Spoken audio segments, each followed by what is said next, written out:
Bonjour à tous, bienvenue sur les podcasts de la Chambre L. On a déjà abordé pas mal de sujets, dont l'art d'être quelqu'un de bien, d'être bien dans sa tête et dans son corps, de pouvoir aborder quelqu'un de correct, de comment s'y prendre, de ce qui motive à former un couple, mais on n'a toujours pas répondu à la grande question de ce qu'est un couple et comment il est censé fonctionner, ou en tout cas ce qu'on peut espérer d'un couple.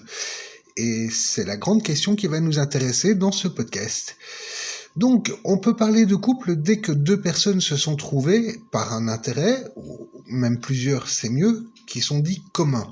Qu'il s'agisse de la passion qui rapproche ou d'un centre d'intérêt, peu importe, tant que la personne avec qui vous partagez votre vie depuis peu ou dans une relation déjà établie vous plaise, vous convienne et que vous la trouvez intéressante, au moins suffisamment que pour envisager d'être plus que des amis et avoir une vie commune. Donc, petite parenthèse, pour rappel, on a plusieurs cercles de personnes et de relations auxquels on autorise certaines choses. Ainsi, on a d'abord le cercle familial avec qui on va être proche, on va parler de soi, on va parler de ses envies, de ses ambitions, et en général on est soutenu par la famille. Puis on a les amis et les amis proches, qui sont deux cercles très, très rapprochés l'un de l'autre, qui sont les gens qu'on aime voir à un degré plus ou moins important, avec qui on se sent bien et avec qui on s'amuse. Et enfin, il y a les étrangers. Le couple doit venir se trouver quelque part entre la famille et les amis proches, en sachant que le couple va avoir une certaine intimité qui sera très proche de la famille, et plus importante que celle des amis, et surtout va autoriser à pouvoir se toucher, à parler des sujets qu'on n'ose pas aborder avec la famille ou avec les amis, et forcément autoriser la sexualité. Donc voilà où devrait se situer la relation amoureuse. Si vous envisagez votre couple comme des amis proches, vous fermez la porte à la sexualité. Si vous envisagez votre partenaire comme un ami et un partenaire de vie, vous n'êtes pas en relation amoureuse, vous êtes en colocation. Ou en tout cas, vous envisagez la relation pour ne pas être seul. Mais la relation de couple implique de s'impliquer justement dans le couple et de le faire vivre. Et pour le faire vivre, il faut une intimité, une confidence qui vont mener à la sexualité, qui mènent à l'épanouissement et à l'envie de continuer à être intime et proche, et ainsi de suite. Donc, la première des règles pour qu'un couple puisse fonctionner n'est pas que l'attirance physique. En effet, le physique se transforme avec le temps ou naturellement avec quelques efforts. Quelqu'un d'un peu enveloppé peut entamer un régime, se mettre à la gym pour modifier son physique, et c'est bien parce que vous avez des sentiments pour cette personne que cette personne va avoir encore plus l'envie de prendre soin de lui. De même, en étant célibataire, il est difficile de vouloir prendre soin de soi. Le support que l'autre peut donner est un pilier pour pouvoir s'accepter et s'accomplir. Je refais une parenthèse, il est important de prendre soin de soi en étant célibataire, de se sentir bien dans son corps et de s'épanouir. Ceci dit, votre partenaire va vous trouver des qualités. Et votre partenaire sert à continuer à avoir envie de se sublimer et d'être meilleur que ce qu'on est déjà. D'où l'importance d'avoir une bonne image de soi avant de se mettre avec quelqu'un. Se mettre en couple ne peut pas se faire non plus uniquement sur l'envie sexuelle. En effet, un couple qui ne serait basé que sur ça aura du mal à s'accomplir. Parce qu'une fois l'acte sexuel dépassé, il ne vous restera plus rien en commun. Si l'attirance envers l'autre se limite à la sexualité entre les partenaires, vous aurez beau appliquer tout le reste, s'il n'y a pas d'atome crochu entre vous, ça risque bien de s'arrêter. Donc, reparenthèse, l'importance de la culture et d'avoir des centres d'intérêt variés et diversifiés intervient à ce stade. Au plus vous avez des centres d'intérêt, au plus vous aurez des chances d'avoir des affinités avec votre partenaire. Au moins vous êtes cultivé, au plus votre partenaire aura vite fait le tour de qui vous êtes et de ce que vous aimez faire, et donc il va très vite se lasser. À nouveau, votre partenaire est la personne qui va vous sublimer et vous encourager à continuer dans certaines activités justement parce qu'elle s'y intéresse ou parce qu'elle a envie de s'y intéresser, ou vous encourager à s'intéresser aux siennes, chose que vous allez faire justement parce que vous êtes en couple et que vous voulez faire perdurer votre couple. Bref, pour se mettre en couple avec quelqu'un, il faut prendre le temps de passer du temps avec l'autre, que ce soit dans ses activités de vie, dans les sports, ou simplement pour être avec lui, peu importe. Mais il faut partager des moments qui vous plaisent et des moments qui plaisent à l'autre. Organiser des sorties, un ciné, un resto, aller danser, marcher, mais surtout dialoguer. Tout ce que vous faites devrait être la source d'un échange verbal entre vous sur l'intérêt que vous portez et que vous portez à cette activité. Ainsi, s'intéresser aux passions de votre partenaire permet de se guider à travers ce qui nous plaît et donc de dévoiler qui nous sommes réellement. N'ayez pas peur de prendre le temps, découvrez les qualités de l'autre et montrez-lui des vôtres. En effet, si votre partenaire fait l'effort de se dévoiler à vous, vous êtes tenu d'être attentif et de vous intéresser à tout ça. En retour, votre partenaire sera également attentif à vous. Et c'est ainsi qu'on peut voir si un couple est potentiellement fort et solide ou pas. Si votre partenaire ne s'intéresse pas à ce que vous faites et que vous passez votre temps à vous intéresser à lui, la relation est dite à un seul sens. Donc, à force de découvrir les défauts et les qualités de votre partenaire, vous affinerez votre attachement à cette personne, puisque vous allez pratiquer des activités en commun et faire des choses qui vous épanouissent tous les deux. Ayez également conscience que chaque personne a des qualités et des défauts. Et c'est le cumul de ces deux axes, on va le dire comme ça, qui rendent une personne intéressante et attirante. De même, vos qualités et vos défauts vont servir à sublimer les qualités et les défauts de votre partenaire. À partir de là, on peut parler d'un couple viable, parce que les qualités de l'autre vous impressionnent et ses défauts vous font sourire. Tout ça pour dire que n'importe qui ne sera peut-être pas le bon partenaire, parce que ses défauts vont vous apparaître avant ses qualités. Mais la bonne personne va vous apparaître avec une liste de qualités qu'elle-même s'ignore. Ainsi, avoir des sentiments est basé sur les qualités que vous trouvez à l'autre, mais surtout sur les qualités de l'autre qui vous font du bien. Et cela peut également être ses défauts. Ainsi, quelqu'un qui passe son temps à souligner ce que vous faites de mal, mais vous encourage à être une meilleure personne, ce n'est pas qu'un défaut, c'est un défaut qui va vous faire du bien. Une personne qui souligne vos défauts et qui vous les reproche, c'est effectivement un défaut qui va vous nuire. En cela, vous ne pouvez découvrir les qualités et les défauts uniquement qu'en passant du temps avec l'autre. Et vous ne pouvez pas découvrir ces qualités et ces défauts uniquement sur le physique ou sur la relation sexuelle. D'où l'importance de prendre le temps de découvrir l'autre, d'être à son écoute et d'être attentif à ce qui se passe avec lui. Et du coup, un couple, ça sert à quoi ? En fait, ça sert à pouvoir être. C'est-à-dire que le couple est destiné à pouvoir utiliser ses propres qualités dans le but de rendre l'autre heureux. Ne basez jamais votre histoire sur l'argent et la possession, parce que c'est quelque chose de fluctueux. Mais basez-vous plutôt sur ce que vous pouvez faire vous-même pour que l'autre se sente important. Les deux partenaires sont liés à être un pilier de vie pour l'autre. Le rôle de chacun est d'être présent, rassurant et bienveillant avec l'autre. C'est-à-dire que vous avez le droit, en étant en couple, de parler de ce qui vous plaît, mais également de ce qui vous inquiète, d'être présent, d'avoir des mots doux, tout comme d'être demandeur de l'attention de l'autre. Un couple est une relation où l'un trouve l'autre extraordinaire et fait des efforts pour que l'autre continue d'être extraordinaire sur la durée. La personne qui accepte de passer du temps avec vous, et donc de construire quelque chose avec vous, vous reconnaît une valeur. Et à ce titre, vous ne pouvez pas considérer cette personne avec une valeur moindre. Votre partenaire est la personne la plus importante dans votre vie. C'est ça que j'essaie de vous faire comprendre. Un couple sert donc à s'épanouir mutuellement et à se sentir important aux yeux d'une personne que vous considérez comme exceptionnelle et qui vous considère également comme exceptionnelle. C'est par l'attention que vous accordez à l'autre que ce sentiment d'amour va s'installer. Plus votre partenaire se sentira important à vos yeux, plus votre relation pourra s'épanouir. Au plus vous délaissez votre partenaire et ne lui consacrez pas de temps, au plus votre relation va s'estomper et le couple mourir.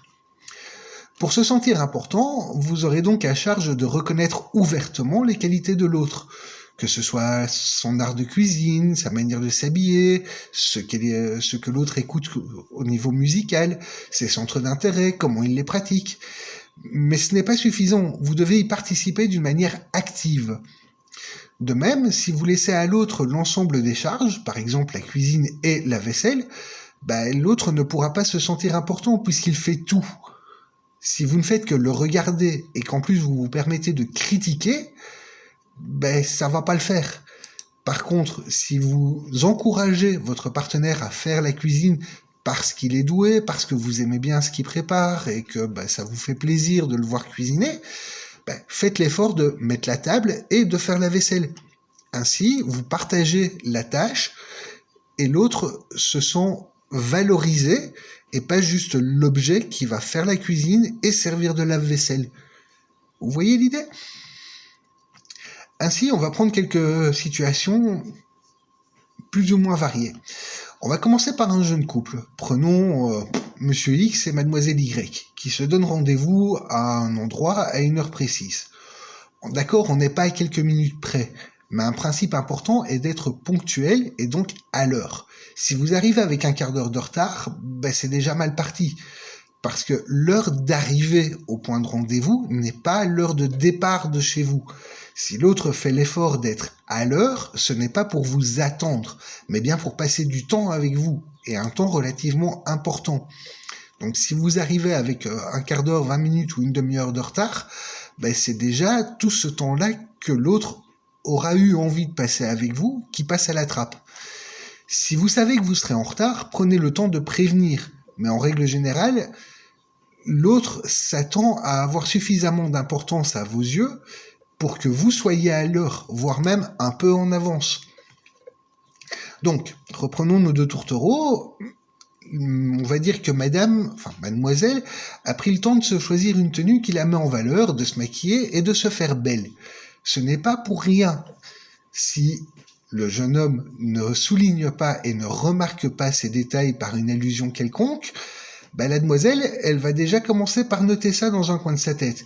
Et inconsciemment, elle va réaliser qu'elle n'a pas autant d'importance qu'elle l'avait estimé aux yeux du futur partenaire.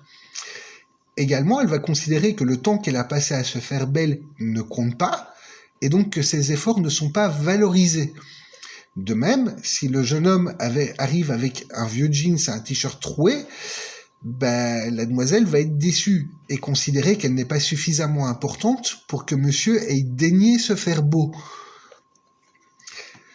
Continuons, nos deux tourtereaux s'installent face à face. Si le jeune homme venait à juste dire « bonjour », il est clair que la demoiselle n'a pas d'importance, puisqu'elle n'a pas droit à un petit surnom rien qu'à elle, et elle n'a pas droit à un sourire, elle n'a droit à rien qui la différencie des connaissances, voire de la foule anonyme.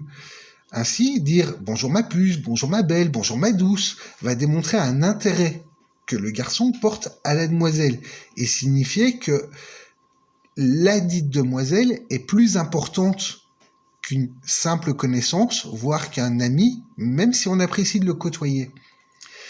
Il est à parier que la demoiselle souhaite être surprise par le jeune homme. Donc, si le jeune homme lâche nonchalamment « on fait quoi ?», la frustration va être grande pour la demoiselle.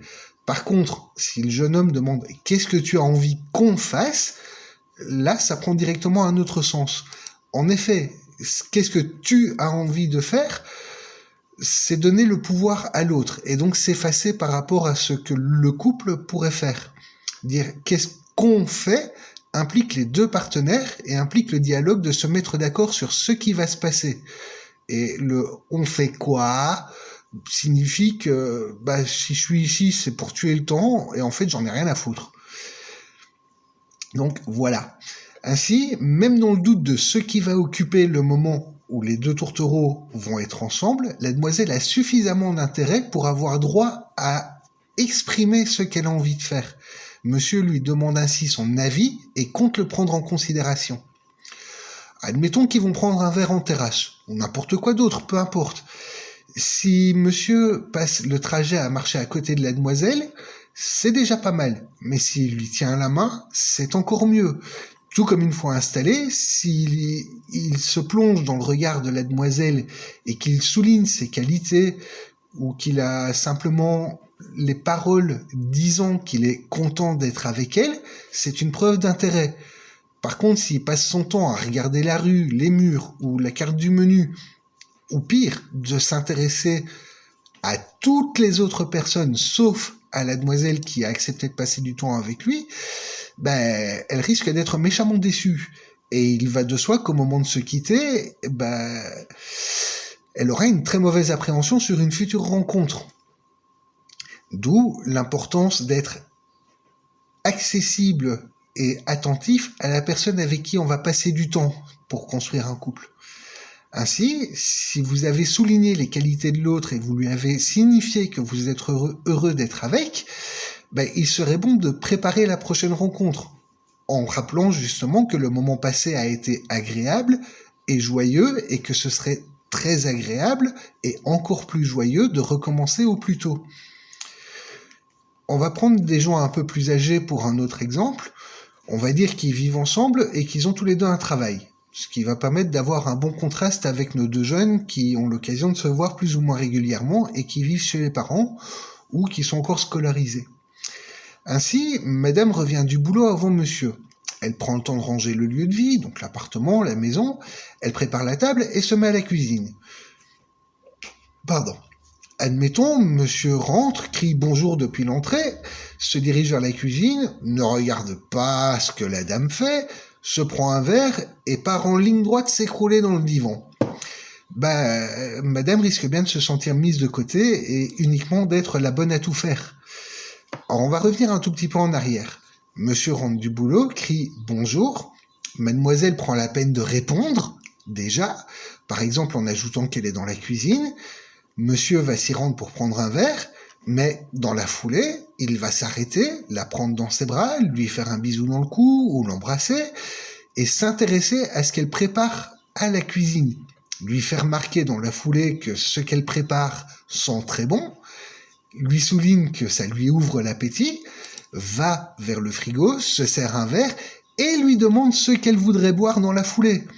Ensuite, il peut aller s'installer au salon.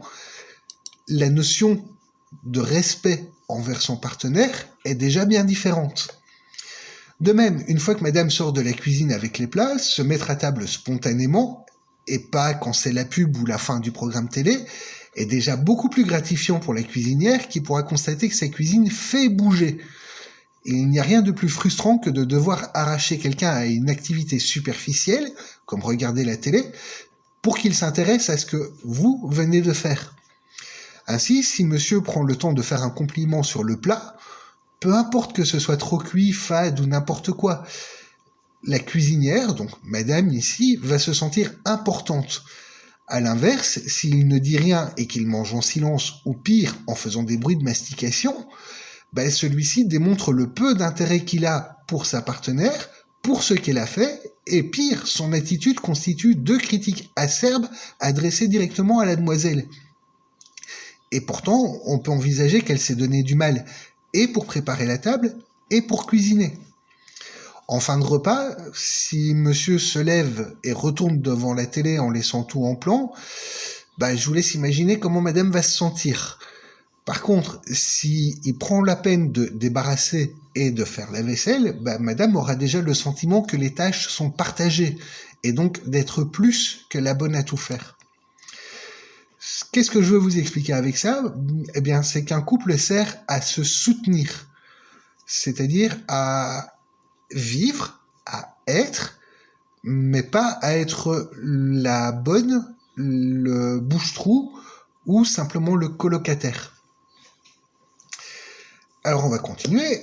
Un couple sert à se soutenir dans les projets personnels et donc à s'encourager mutuellement. Ainsi, si votre partenaire se lance dans une activité, votre rôle est de le pousser à s'y engager. Vous pouvez lui donner un avis constructif, basé sur des arguments et un dialogue, et à proposer votre aide selon vos propres capacités. Pour cela, il faut avoir attendu que votre partenaire se lance dans un projet, qu'il s'agisse des études, d'une activité de loisir ou d'une activité professionnelle, peu importe. Il faut que vous ayez conscience de l'importance de ce projet aux yeux de votre partenaire et reconnaître que ce projet va l'aider d'une manière ou d'une autre à s'épanouir. En soutenant votre partenaire de cette manière, vous soulignez un peu plus l'importance que celui-ci a à vos yeux. On va reprendre des exemples pour illustrer. Mettons que vous avez des sentiments pour votre partenaire, mais vous le trouvez un peu grassouillet ou avec un peu trop de forme.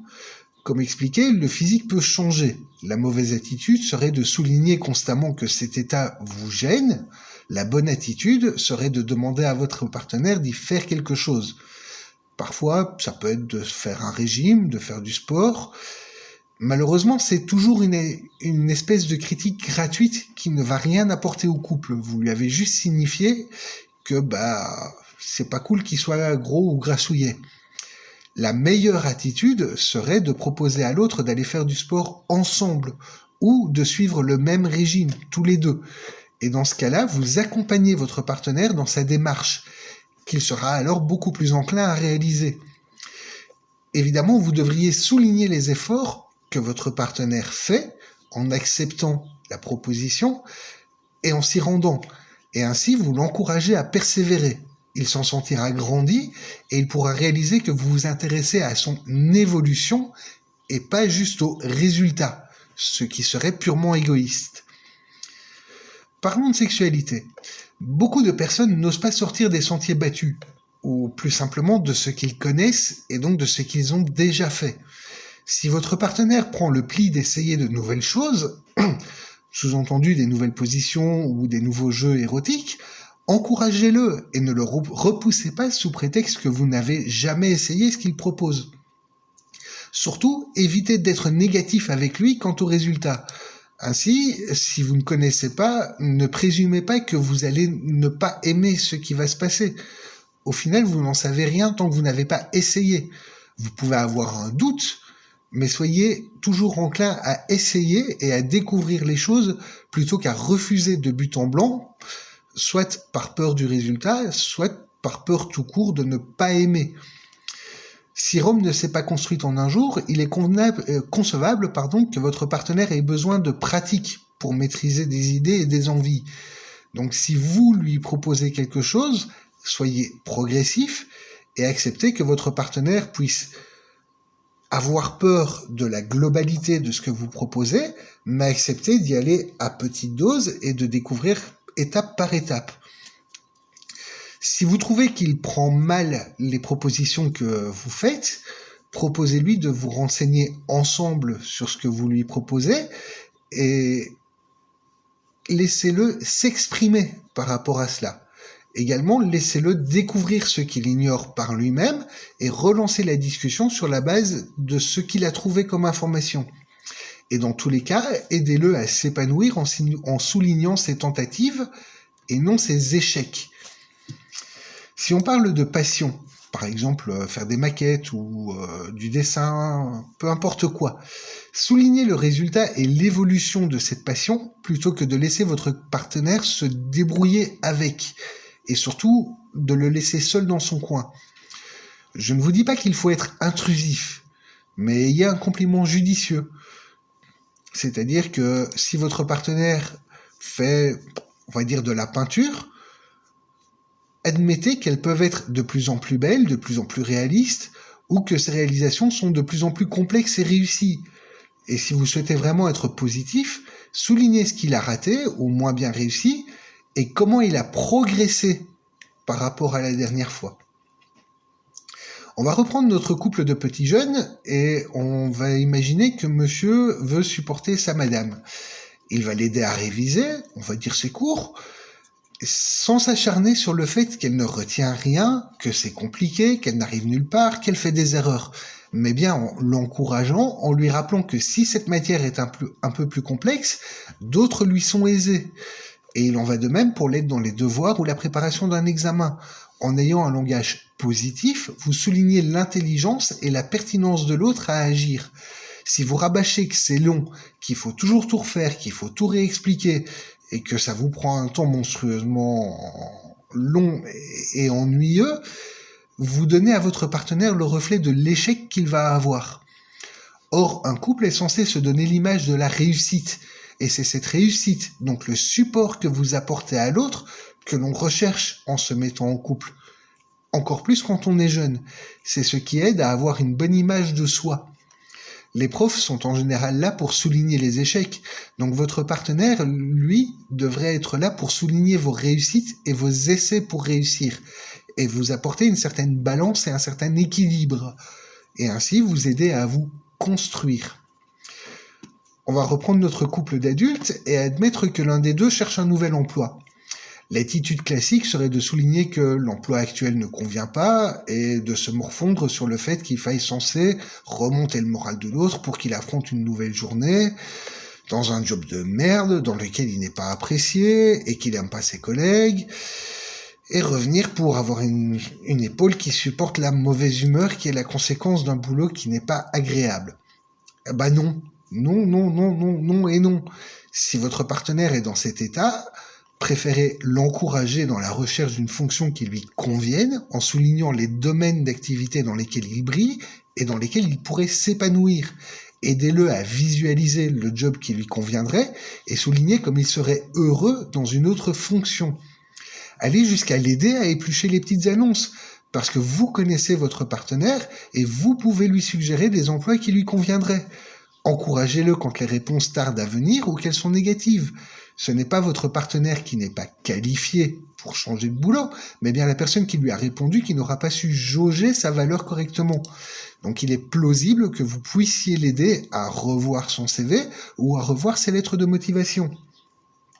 N'hésitez pas justement à regarder son CV et à jouer le jeu d'être l'employeur potentiel en lui posant des questions sur son contenu et sur le poste qu'il vise.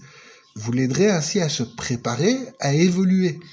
Si votre partenaire ne se plaît pas dans son emploi actuel mais le garde quand même pour une raison ou pour une autre, on va admettre que le marché de l'emploi est relativement restreint ou qu'il garde son job actuel pour une sécurité salariale, aidez-le à décompresser plutôt que de simplement l'écouter et rester impassible à force d'entendre la même rengaine. Tu sais, ma collègue, elle fait rien, et c'est moi qui me tape tout le boulot, et c'est chiant. Oui, il a le droit de le dire. Oui, vous avez le droit de l'écouter, mais vous n'avez pas le droit de lui dire « tu m'emmerdes à répéter constamment la même chose ». Non, la réponse positive serait de dire que justement, si sa collègue ne fait rien, c'est la démonstration que lui fait mieux le boulot que les autres. Ou si on lui donne constamment du boulot à faire alors qu'il pourrait être dispatché à d'autres, c'est justement parce qu'on le trouve plus compétent pour le faire. Alors, évidemment, on ne lui dit pas et on le laisse tout faire parce que c'est la loi du travail, malheureusement. Mais a priori, si on lui fait tout faire, c'est qu'il est plus qualifié et plus important que les autres à qui on ne demande rien.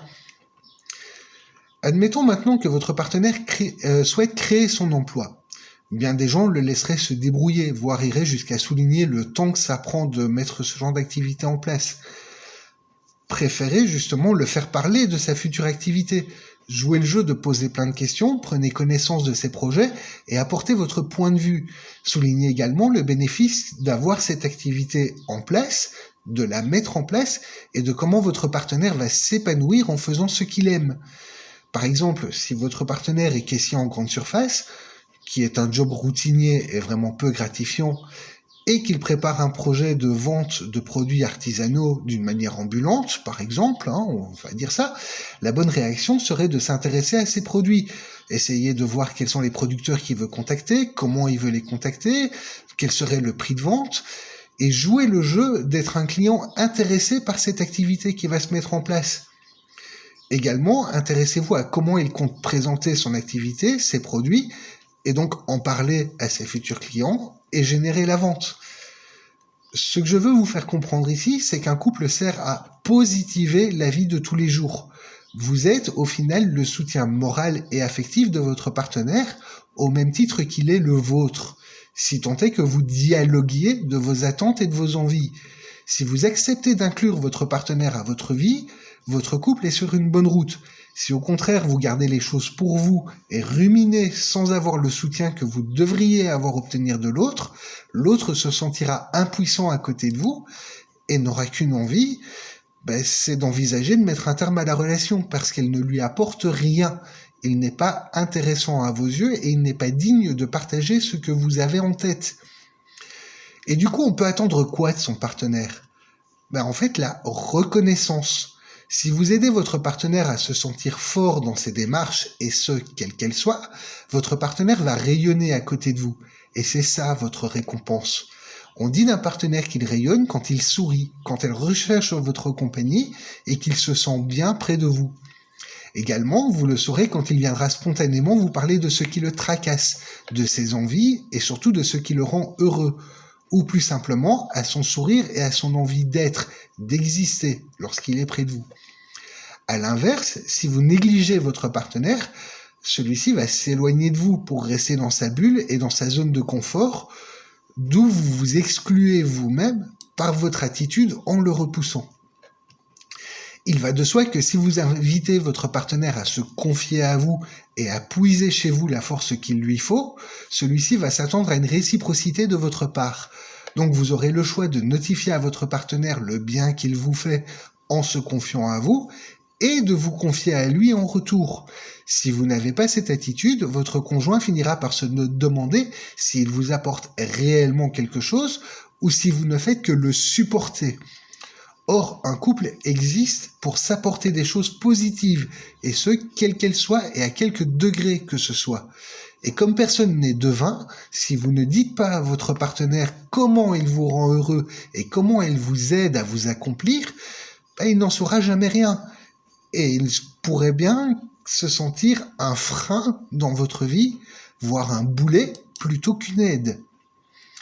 Toute la question est de savoir comment on peut estimer si notre partenaire tient à nous ou pas. Et pourtant c'est facile, parce que c'est son attitude qui sera expressive à ce niveau-là, bien plus que les mots qu'il va dire. En effet, c'est plus facile d'être et d'agir que d'exprimer verbalement ce qu'on a sur le cœur. Ainsi, si vous êtes loin l'un de l'autre pour une raison quelconque, on va dire justement nos deux étudiants qui vivent chez papa et maman, ou que l'un des deux a un déplacement professionnel, votre partenaire va vous appeler sans raison précise et va passer des heures à vous parler de tout et de rien. C'est la démonstration qu'il tient à vous au point de vous laisser une trace mentale de sa présence par une longue discussion.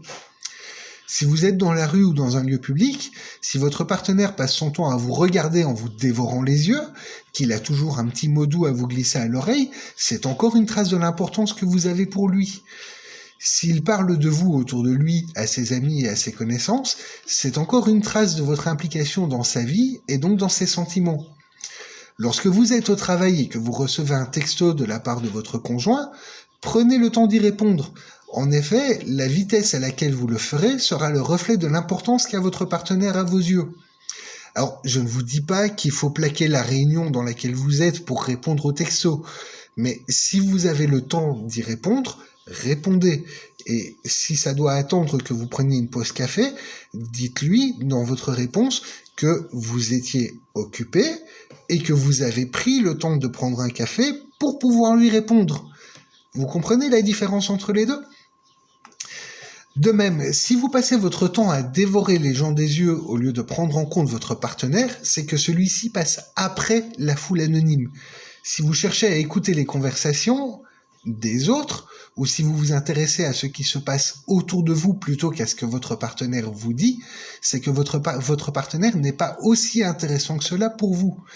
Et si vous ne parlez pas de votre relation ou de votre partenaire à vos amis ou à vos proches, c'est que vous êtes soit extrêmement secret et privé, soit que vous n'apportez pas assez de considération à votre couple que pour pouvoir en parler et le valoriser et signifier aux autres que vous êtes heureux d'être avec cette personne.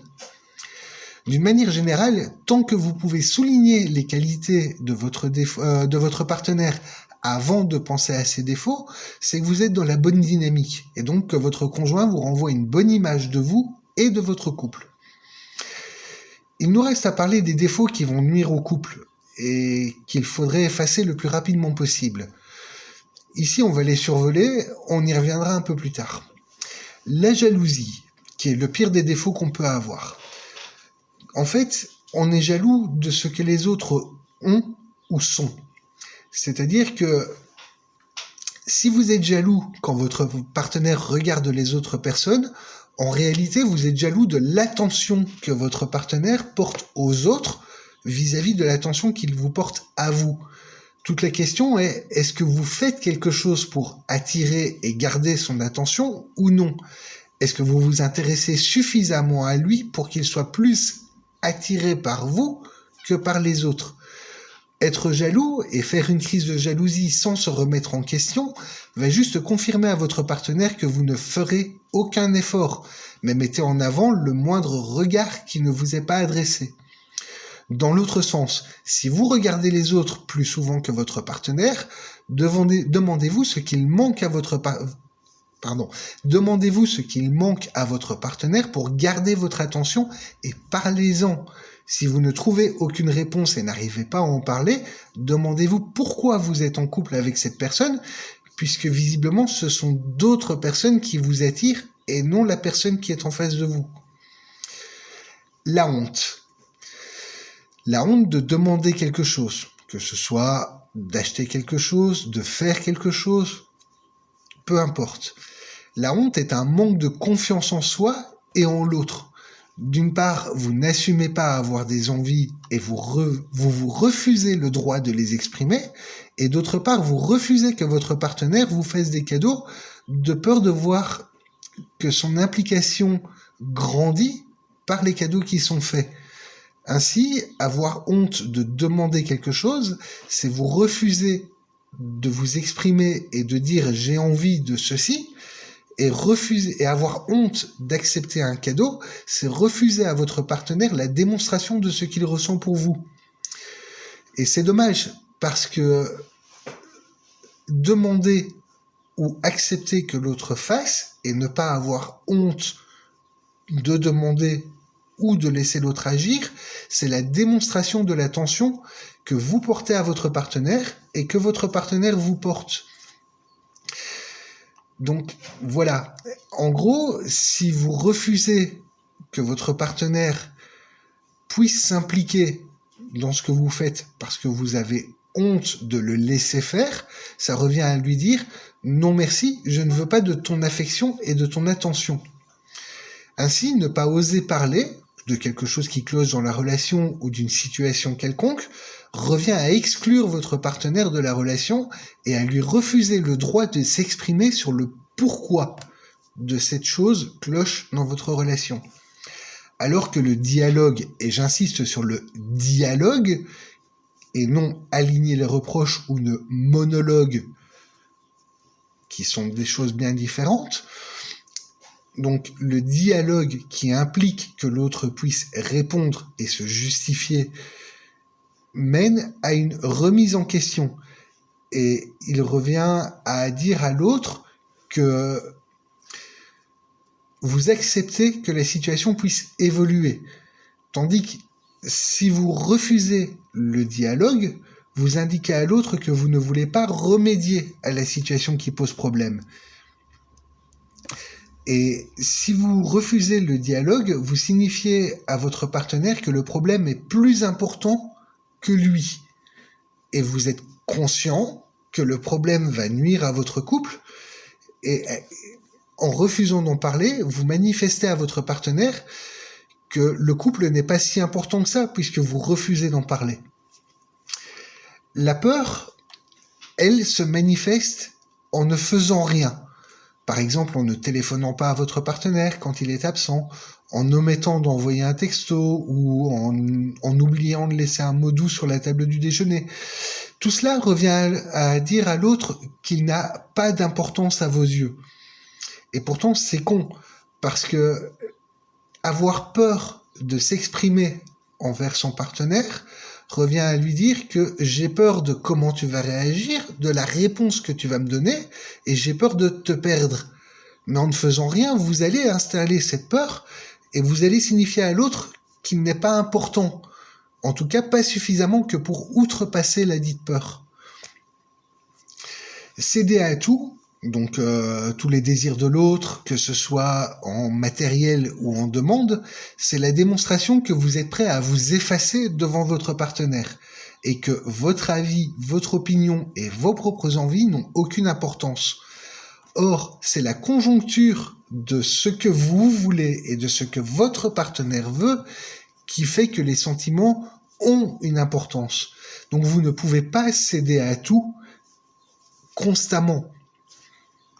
C'est en signifiant à votre partenaire que vous êtes d'accord ou pas avec ce qu'il propose que vous mettez des limites à votre couple et que vous installez le respect de vous-même.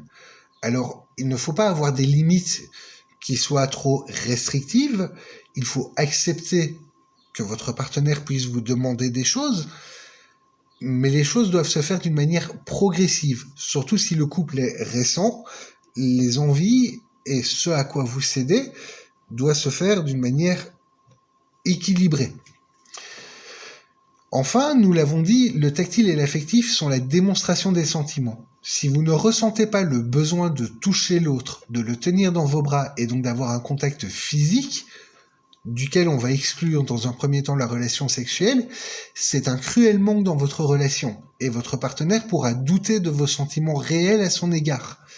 De même, la manière dont vous allez toucher ou repousser votre partenaire sera un indicateur de la valeur de vos sentiments. Ainsi, si votre partenaire passe son temps à vous repousser, vous serez légitimement en droit de vous demander si vos sentiments sont adressés à la bonne personne ou non. Il en va de même pour les mots tendres et les mots doux que vous pourriez vous échanger. Si ceux-ci sont absents de vos dialogues, il est probable que votre relation ne soit pas sincère. Bien sûr, il ne sert à rien de noyer votre partenaire sous une tonne de mots doux, et encore moins d'user des mêmes encore et encore, ce qui vous ferait passer pour quelqu'un qui récite sa leçon et au final ne ressent rien. Par contre, il faut en avoir et il faut trouver les moments opportuns pour les glisser. L'envie d'être avec son partenaire est une bonne chose, tout comme avoir envie du contact physique, de tenir sa main, de vous embrasser, de vous faire des câlins. Ce sont les signes qui montrent que la relation s'épanouit. Quand ce genre d'envie s'estompe, c'est le signe de l'installation d'une saturation qui vire vers la routine et la répétition sans surprise, ou de la démonstration du manque d'intérêt de l'autre envers vous. Vous devriez enfin vous intéresser à ce que votre partenaire aime faire. C'est une très bonne idée. Prenez le temps d'envoyer un texto à votre partenaire et demandez-lui ce qu'il a envie de faire la prochaine fois que vous vous voyez. Ne lui proposez rien et attendez de voir ce qu'il vous répond. Si c'est un cinéma, vous choisirez le film. Si c'est un resto, vous en trouverez un qui vous plaît. Si l'idée est d'aller se promener, c'est vous qui allez préparer l'itinéraire qui vous intéresse. L'idée est de laisser la demande émaner de l'autre, mais d'avoir la main sur ce qui se passe. Que la mise en action vienne de vous. De cette manière, vous démontrez à votre partenaire qu'il a suffisamment d'importance pour avoir le choix et que vous avez de la suite dans les idées pour exploiter ce choix. Ne lui dites surtout pas ce que vous avez prévu. Gardez-lui la surprise. Si c'est à vous qu'on pose la question, restez évasif. Ne répondez pas « j'irai bien au cinéma voir tel film » parce qu'à ce moment-là, vous imposeriez votre envie et ne répondriez pas à l'invitation de partage. Restez plutôt sur l'idée de « j'irai bien au ciné ». Quel film t'intéresse ?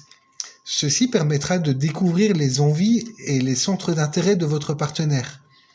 Ainsi, en vrac, vous pourriez proposer d'aller au musée, une promenade nocturne, les plages, les restos, les bars à ambiance.